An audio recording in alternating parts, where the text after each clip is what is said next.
جو سچویشن تحریک انصاف کے ساتھ بنی ہوئی ہے، صورتحال بنی ہوئی ہے، آپ نہیں سمجھتے کہ آپ نہ قومی اسمبلی سے نکلتے، نہ خیبر پختونخوا کی اسمبلی تحلیل کرتے، نہ پنجاب کی اسمبلی تحلیل کرتے، تو آپ منظم طریقے سے پارلیمنٹ کے اندر بیٹھ کے جمہوری طریقے سے اپنی جدوجہد کرتے، شاید آپ اپنے مقصد میں کامیاب ہوتے، کیونکہ الیکشن ڈیمانڈ تھی وہ تو پوری نہیں ہوئی۔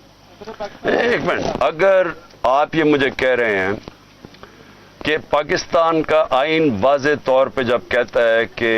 جیسی آپ کی اسمبلیز ڈیزالو ہوں گی 90 دن میں الیکشن ہوگا، اس کے اوپر سارے پاکستان کے سپریم کورٹ کے ججز متفق ہیں، سارے پاکستان کے وکیل متفق ہیں،